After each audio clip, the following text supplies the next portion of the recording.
So then let's consider first of all, what is a mind in the grip of vicious circles?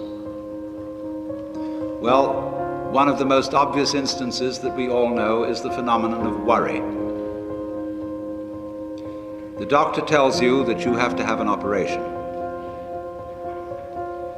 And that has been set up so that automatically everybody worries about it. But since worrying takes away your appetite and your sleep, it's not good for you. So the doctor tells you not to worry because he wants you on the operating table in a state of good health, well rested, etc. But you can't stop worrying, and therefore you get additionally worried that you are worrying. And then furthermore, because that is quite absurd and you are mad at yourself because you do it, you are worried because you worry because you worry. That is a vicious circle. Another form of vicious circle is when a person is convinced that they ought to be unselfish and are so convinced for selfish reasons.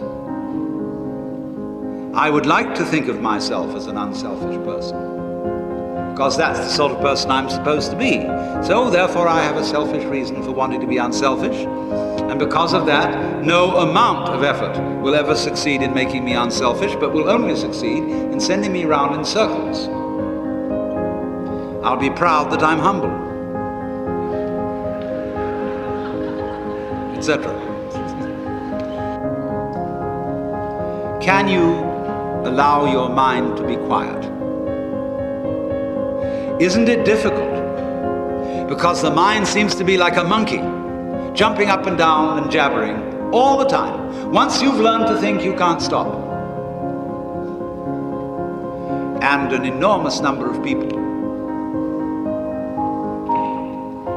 devote their lives to keeping their minds busy and feel extremely uncomfortable with silence. When you're alone, say in a doctor's waiting room, which may be very uninteresting, nobody's saying anything, there's nothing to do, there's this worry, this lack of distraction. I'm left alone with myself, and I want to get away from myself. I'm always wanting to get away from myself. That's why I go to the movies, that's why I read mystery stories, that's why I go after to girls or anything that you do, or get drunk or whatever. I don't want to be with myself. I feel queer. I feel like, you know how it is when you run your fingernails up a blackboard on a cold day? Creepy. So, well, why do you want to run away from yourself? What's so bad about it? Why do you want to forget this? Why do you want to become absorbed? Because you are addicted to thoughts. And this is a drug, a real dangerous one. Compulsive thinking, going on and on and on and on and on all the time. It's a habit. As you keep telling yourself where you are, who you are, what's going on, how good it is, how bad it is, reading the newspaper of your mind. You know a lot of people, they get hold of a newspaper, and the newspaper reads them, they don't read it. So there's a difficulty about stopping that activity. And you really have to stop it if you want to be sane. Because if I talk all the time, I don't hear what anyone else has to say. And then I'll end up in the situation of having nothing to talk about but my own talking. Or so in exactly the same way, if I think all the time, I won't have anything to think about except thoughts. And that's the academic fallacy. See, when you add books to the library, a great many of the books that are added to the library are books about books.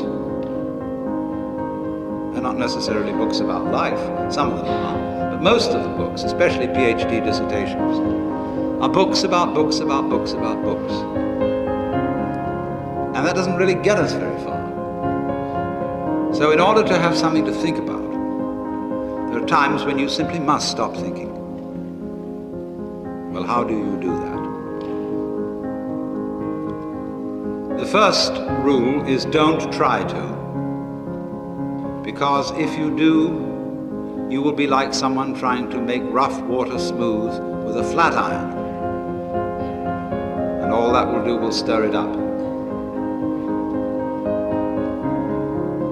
So, in the same way as a muddy, turbulent pool quiets itself when left alone, you have to know how to leave your mind alone. It will quiet itself